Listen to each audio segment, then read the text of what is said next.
அப்பா பேரு முகமது ஆகில் அபுலக்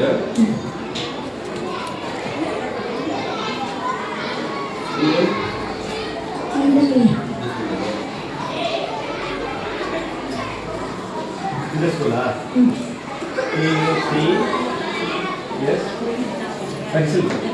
பஞ்சாயத்து யூனியன்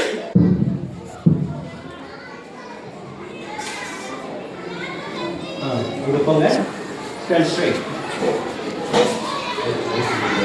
பேச்சு போயிடாதா இன்னும் கொஞ்சம் பேச்சு போங்க ஓகே ஸ்டார்ட் பொங்கு மலை சாரலிலே குளிர்ந்த தென்றலிலே தங்க மலர் பறித்து தமிழ் தாய்க்கு சூட்டி விட்டு சங்க தமிழ் தந்த தங்க தமிழ் மொழியில் தொடங்குகிறேன் எனதுரை அனைவருக்கும் அன்பின் வணக்கம்.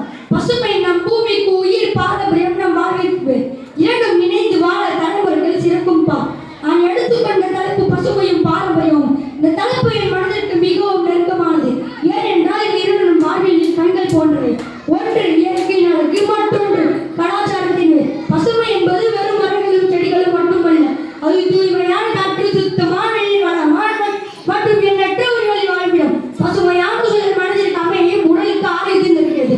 நகர்ப்புறங்களில் ஒரு சிறிய பூங்கா குறும் கலப்புரையில் புத்துணர்ச்சி தருகிறது.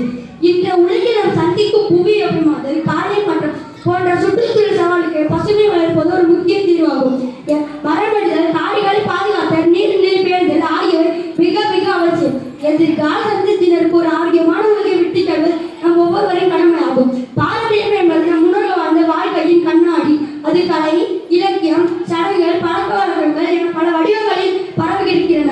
பாரம்பரியத்தை போற்றுவதன் விளிம்பியங்களை அடுத்த தலைமுறைக்கு கொண்டு செல்வதிலும் கலாச்சாரத்தின் அடையாளத்தை பாதுகாப்பதற்கு சமம்.